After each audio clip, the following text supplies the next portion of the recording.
So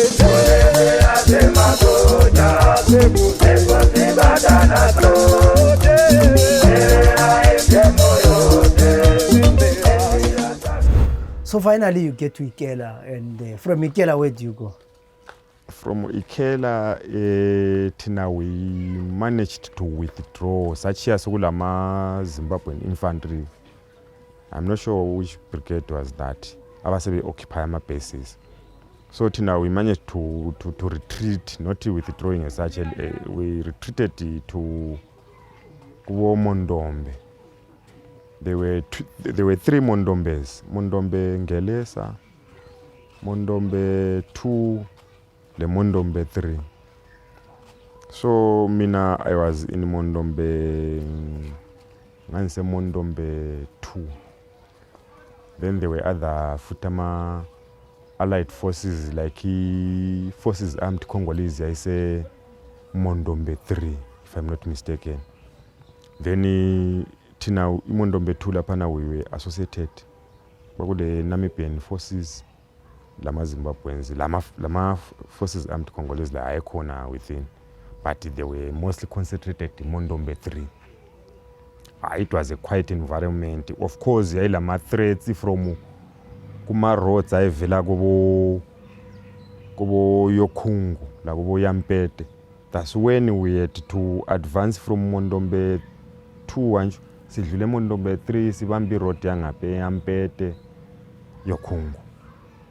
That is kwambana siku deployment nana we were told ukuthi sokulama rebels ayese infiltrator using a road Yokungu. Kwakule bridge ngalakata khona ngala. So they feared ukuthi they can disrupt again movement by destroying a bridge lela. Sathi sikhona ngale ku that deployment we managed to launch ama operations from that. Mina I went twice that Lokuzenini. Launch operation maybe a week, then we come back. Sichinchana yabona until sa withdraw sathi kumboyende. Sasiloke se withdraw kancane we to scare those Lokuzeni ama rebels abe bezama ku infiltrate ngeroad nala labo banjani babuyela yabo. Sa withdraw futhi sathi saye Mboyende. Mina from Mboyende, then I had to be given R&R. It was after 7 months. So I had to be given R&R. No, from Mboyende I had to go to Mbandaga. It wasn't that time ngaphiwa khona 7 months. I had to go to Mbandaga. Then from Mbandaga ngikho ngahamba khona ku Ubangi River. Yeah, talking about the Ubangi River, I think there was a story at some point. I mean, it could have been the Daily News or so, talking about 129 Zimbabweans on the Ubangi River, feared dead or something like that. Were you one of the guys? I presume they were talking about us, but instead that was not the actual thing which actually happened. That was a propaganda information which we don't know what it came from, but it was there. I mean, I was like, I saw that kind of newspaper. We went to Ilokuzenini through Ubangi River. Sisiya reinforce thina Ilokuzenini deployment yeBhubhulu. But manje on our surprise sithe along the road lapana we were told ukuthi abantu abayenzela military parade company yahamba iseBhubhulu, they turned against the government. They are now rebels. So that was again our task futhi yoku clear that route futhi on the same side, on the other end sisiya reinforce iBhubhulu, because iBhubhulu was widely known ukuthi ile large contingent rebels. So yaifuna a lot of Lokuzeni manpower for sure. Company yethu thina yayilo Major Mazotsi. Yabona sangena kwaMphana. They were rude Lokuzeni rebels. They could even go through Lokuzeni deployment yen. yabo, like for example kubo ikhela ngale ukuthi they can run through i-deployment phakathi, putting ama-root elements lana ukuthi abe ngani maybe ba-drunk kumbe under the influence of alcohol lana. So that same character sayisibona futhi lakhona ngale kulokuze kubank conference ukuthi uyabona they were not afraid ukuthi bestorme inside the deployment, yabo. Yeah, so let's go back lapha ukuthi there was a day lapho, or to promote your first day there Confluence lapha.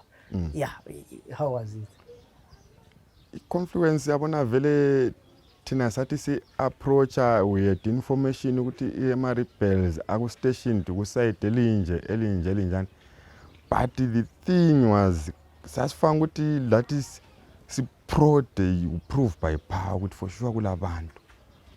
So bona unfortunately bona kwaba yibo abaqalayo ukuthi ulokhuza ukutshengisela ukuthi we are no longer friends, bahle baqasa ukudubula manje. Mina by then I had a PKM yayimount ku board sasila lapha nanti ngike ngakutshela ukuthi mina ngaba less and less utrust AK ngenxa ye firepower engangizwe ku PKM. So ngase ngibone ngani PKM is the only weapon engakwazi ukuoperate ngayo to save maybe certain things yabona. Inko ngangise ngithwale iPKM, i-deployment nale yayideni iPKM. So lapha engangikhona sasi-advance ngebhotan ngise ku-flank nje eku-left side, and then the other guys babecover lapho kuma-sides awo lathi sasicover ku-right side le. We received ama-shots for sure, but they were not that threatening ukuthi sasesaba mbe njani hayi, but there were shots sibila efuna ukuchaya ibot and the like. Those people instead attacking ibot babengelama weapons sibila sesabe ukuthi maybe sasesaba lathi kusondela ngebot, but ukungena kuma positions abo kwakungangeneki. So thina we managed to receive ama-shots from them the first time kwampana baqasa ukudubula besenzanani. We had to start i-ground yangikhona i-tricky because yazi kwesinye isikhathi wawungani ubona ngani kuphuma inkungu ku-area la yangikhona ngoba babepheka kwambana. So umoya thina sasi-opposite kibo wawuvela ku-eastern side and so ngesikhathi nxa bepheka lapha intuthulani ibuyizogcwala kuhaba yabo leyani kwakusibanzima ukuthi libona ama-movements ukuthi kuhamba njani vele kahle kahle. Le deployment yangikhona it was hard ukuthi sibone even ngama-binos ukuthi track ukuthi ama-positions anjani kame njani akwakunzima. So kwakufanele siprode ngamabhomba into yayisisebenza kakhulu. So we saw ukuthi using ama-firearms ethu lawana at times it was wasting ammunition than to preserve for a certain time when they would be needed. So we started bombing inside. The mortars were used to bomb. Then we managed to call futhi air power come and neutralize the targets, but those people seemed to ukuthi basebehlezi isikhathi eside. So the deployment was mature enough ukuthi by the time lijika amabhomba bona they will just hide inside their amagoda. So is this the place where you operating with Mkhululi lapho? No, wayengekho lapho. Okay. Wayengasekho lapho. Yeah. Yena I'm sure wayeKubombandaka and the like. Laphana lathi sasesisodwa. Yabo.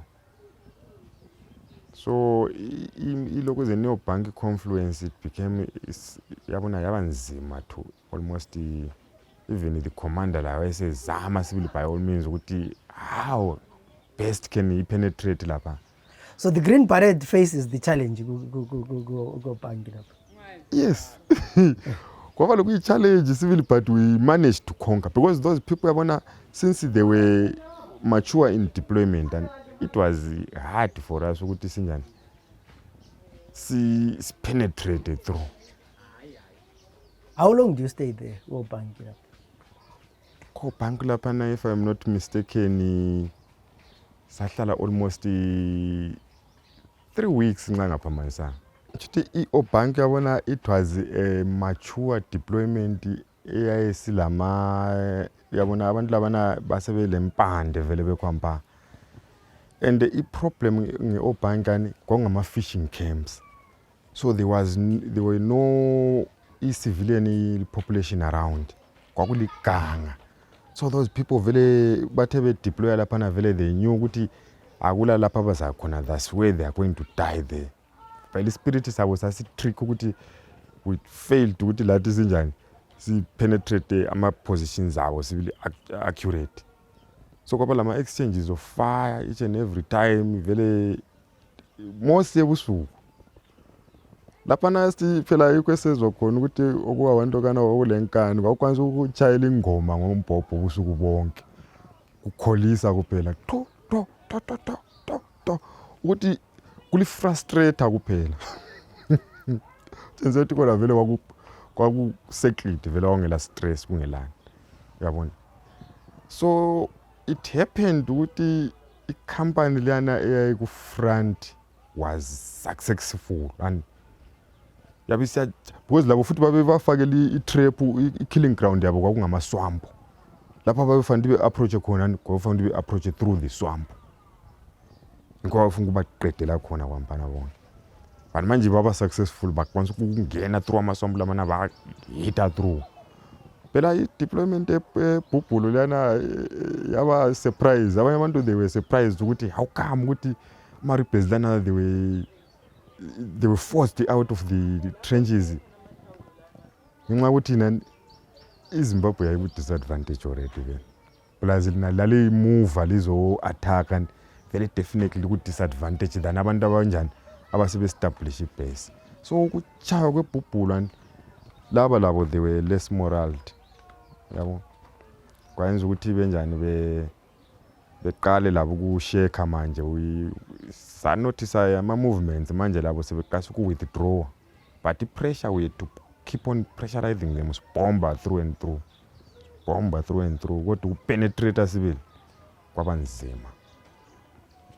Yabo, i-pressure sasilayo phela ubabomba until they left. So thina lathi sakuthatha ukuthi it was a victory for us because we managed to enter their positions. After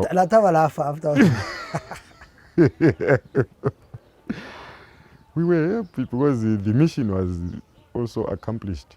So do you take an off after such a long time in that way? That's when I went to Mbandaka and then I was given a 2 weeks off. It was after 8 months, after 7 months of deployment in DRC. From Ikela to Ubangi.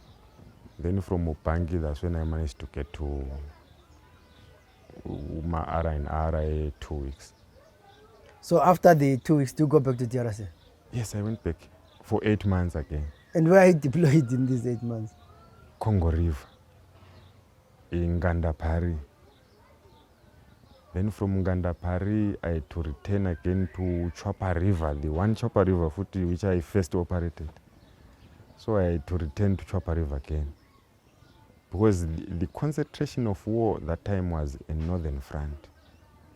So a lot of activities were happening within the rebel side. They wanted to put pressure because Kinshasa was nearer to those Northern Front any rivers. Ubangi River, Chopper River, Congo River, and Congo River can lead to nearer to Kinshasa. So the concentration was along those rivers. So we had to clear foot back those rebels back. Enaleyo lastly engayihamba ku Chopper River, that's when the head of state DRC was said to be attacked in the likes ngama forces and the likes. So that's when we had to halt offensive movements and sase si deployed nje one ndawo samelele ukuthi sizwe ukuthi yabona ama developments and the likes. So mina so far ngathi ngivela kubo Ikela, Ubangi River, ngikho ngathola khona off after 7 months. So after all these months, I want to ask you, Uti, I'll ask you 2 questions. The first one is, which incident uthi nxa uyikhangela ukuthi laphana ngaphosa ngahamba laphana esingathi near miss ukuthi abangikhutha abantu ababeyangithola lapha, yiphi incident oyicabangayo? Ku-Congo River eNkandapare. What happened? eNkandapare zaphiwa ama-allied forces from i-Eastern Front and sasiku-offensive ye-Guadolite. So yabona i-rebel langale lalilama-mortars manje. They were a very civilized lokuze nini uyabona babe lama-tracker and the likes, singathi bathi ngamani lang ama-hit lokuze nini ama-hit missiles and so we don't know ukuthi laphana they launched i-hit missile kumbeni kuhamba njani, because thina sathi siqeda ukulwa labo sort of lathi sokuyisikhathi sokuthi we rest abanye bepheka and the likes and so during the time amafaki belilayitheni ilokuze nini okwamalahle kwabo lokhana thina we used ama-gas cooker bona ngamuva ngale babelayithe okwamalahle kwabo ngale ku-boat, sase-big boat sibili, a big boat ukuthi maybe labe likhulu sibili maybe kobo 40 meters long and ilokuze nini lalonjwa from missile lalonjwa from i-opposite side of the river. Yabo thina sasikwama-portion kwama-islands, so lalonjwa from i-opposite side of the river. Lafika lazochaya ibhaji labe lalilinje so kuzokuza ikhanda yabo. So kwakule ntambo ezazi anchor amabhaji la yabo, mina yami igani yayila, then kwakulabantu ababegeza ngapha lapha kwakulomuntu wayepheka somewhere khona, so kwakule ntuthu ngikho sithi maybe it was a hit missile. So ilokuze nini lelana lathi lilonjwa labela zochaya intambo le labe li-explode khona, so nje ukuthi it was a few meters ukuthi ngabe la chaya ekhoneni le bhaji le, definitely lathi sasiphela vela. We had to shift ibhoti lelani position, sa withdraw sibuyele emuva. Yiko lapho athi yayidlozi lisebenzile. Laphana vele babefuna ukucwila and futhi ibhaji lethu lalingelikhulu langona, so babefuna ukulichaya center vele lihle licwile. Ngoba lalile 37mm, we had ama-big weapons, i-120mm, 37mm gun, i-81mm mortar bomb, le Grata P. So we had various weapons threaten i-deployment yabantu. That's why they were tracking for ibhoti ukuthi belicwilise vele. So it was vele kwaba ngama-inches ukuthi ngabe uthala chaya ekhoneni nje khona, kumbe ngabe la chaya la phezulu ikhanda lela, we were all going to be affected i-surrounding lela. Amaningi ama-incidents because kule inye futhi la ku-Obanki khona ngala sacina sesichibhoti thina sisiya deploy phandle kwelokuze nini kwebhoti, lafika la chaya ilokuze nini ibhazuka phambi kwebhoti. Thina njengoba ngitsho ukuthi le ibhoti sasi-advansa ngalo ku-Banki River, mina ngangukhona ngangu-second from kukhona le umuntu walonja la crosser la kuyala chaya khona la, ukuthi ngathi awakwanisa ukuchaya even center kwethu khona vele definitely sasiyaphelela khonapho. Then kuzokuba lenye i-incident futhi ama-faki khona ukuthi yabona ama-forces amthi khona ngolizana sabe khona kade ngikuthi ukuthi thina if we know ukuthi thina we have got commandos and something that give us trust land, yabona le spirit to fight and but ngaba mixed groups and amafaki amanye they were not that capable, they were not that experienced, and balontsha i-motor bomb besebhotini lethu kwampana then latsha phezulu esihlahleni anjalo. So laphenduka ebhotini laphenduka lihame other people inside uyabona, but it was very fortunate enough ukuthi la explode la ngale la phelela ngaphi esihlahleni khona ngapha. Otherwise ngabe uthi awumbene sasiduza njengokuthi thina we used to hide maybe close to lokuzeni ukuthi bengajayi direct, and so ngabe uthi sasiseduzane kwampana vele sasiya. Okay, my friend, for fire. Yeah. Then what was your my last problem? My other question would be, what was your proud moment? Ukuthi laphana nisebenzile silo wazi uzijaya isifuba. All right. Yeah, there are many occasions. Like for example, during the Kela operation, I had a friend of mine engangi trainelaye because this are divided into troops. So you leave other people who my troops. So I had a friend of mine as a same troop lie. Engangi vele ngansite almost everything wakhulele magwegwela. So uchomlana first encounter etema kuma rebels lapha le iseyikhelan waba confused. Then there were a group abaphungu ngane sebe disappear sort of yabo. So mina I was then sent ukuthi ngigijime ngiyomdinga within amanye amafaki ayilahlekelayo kwampana. So lami nga-tracker for sure kanjani ngabuyela emuva back because sase withdraw yilani sesikwenye position ngabuyela emuva ngisamkhangela uthi mna ngamfica sibili sebuya lenye group amafaki utshengisa ukuthi and he was the only one wayekhwampana kumaZimbabweans of which njengokuthi babepanduka phela labana at any given time, and so yabona ngenye situation esagcina sesingani sesihappy ngayo ukuthi we managed to recover umngane wethu. Ngabe uthi hambeni usele ngale wabanjwa ngabantu laba mbeni kwaba lenye inkingi yabo. One of the lokuzeni nama occasions sizobala nje even ina lay presence yethu just kunkhana ungabi fearless ukuthi ngakhangela mina nje ama group amanye engatraina la thina singabanye ukuthi sagcina sile more ama contacts. So thina we were proud ukuthi sagcina sibe le more ama adventurous contacts. Nxa ukuthi sasingayisami that's why ngithi ukuthi mina ngahlala 7 months first ngazohlala 8 months second lokuzeni nami within a space of 2 weeks ukuphela ngaphumula kiso ku 15 months zenini.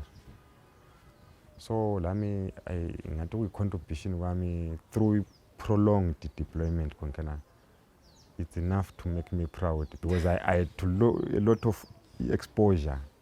And you came out alive. And I came out alive. So tell us the day you were told you're now going back to Zimbabwe. When was that? Mina what happened ukuthi ngambuye vele for R&R, relief and return, and so ngithe ngu relief and return ngapha. That's when we heard the news ukuthi there are certain developments esezikhona ukuthi we are no longer going to be deployed there. Instead we are now waiting for those who are there to come back. So actually mina anzange ngathola that message ku deployment. Ngayithola already ngingapha ku R&R. So you didn't go back? Then I didn't go back. We had to just wait for others to come back. Yeah, then at some point, when do you then say, I'm now retiring? Yeah. It all depends with the issues to do maybe le family yabona, there are a lot of things azizabe sezi involved there. Omunye umuntu can still want to secure a job because fighting is not a voluntary thing, but it's a deployment found within the service. And so umuntu can still say ukuthi mina I still want to render a service, maybe due to ama situations engivesana lawo ukuthi abantwana basafunda what, and that thing can prolong stay yakho within the military. But mina as it is ngithe mbona ukuthi umntanami first born yami sesebenza mina wesimna labantwana bayithu, second born kuphela is the only ngimkhangeleyo lenkosikazi wami lo masalo kuphela. Mbona ukuthi I can call it a day and start another life lami ngisesenjani, ngisese fresh. Otherwise there is no stipulated time ukuthi ngathi no maybe at 50 or no. No, somebody can feel ukuthi mina at 30 maybe at 50 yabona, but mina ngangicalculate lami iburden esengilayo ngikhaya ukuthi mina I can stand now outside. Yabona lami ngase ngiloku isikorokoro wami mina lapha kungikhaya lapha, but mina I managed to buy indlu yami eLobhengola na le ndlu engayithenga khona ngale. So lami ngase mbona ukuthi ngokunye kuyi-part of ipension ukuthi inyawe lami ngithola ngale, ngithole le pension yami ngapha, then khona kokubuyayo I can live with my wife. Yeah. Then finally, what would you say is one lesson i-army yakufundisa yona, your experience in the commando yakutshintsha njani impilo yakho? Mina ngathi vele the way I am, it's a benefit from the commando, the military training, everything engathi ngaba so far ngayi-prescribe ebantwini ngithi mina I'm so and so. It's from that kind of military training, from basic military to command, because I managed to have a decent life. I managed to have a family. I've got a white wedding. So I think there is a lot to say about the commando. It taught me ukuthi lami I'm somebody okwanisa ukuzisebenzela nje just yabona. That kind of fitness which I got there, lami yakwanisa ukusebenza at hard conditions. Yabo. So singathi the way I am so far, it's a benefit from those kind of trainings and the likes. Athe singaze ngifuna ukuthi ngeMtare, I know people from Mtare. Ngaze ngifuna eKariba, I know people from Kariba. Ngaze ngifuna ukuthi ngeMaswingo, I know people from. So even if ibulawayo ngamboa, I still have amanye places I can find a peaceful environment through traveling and the likes with the commando regiment. Yabo.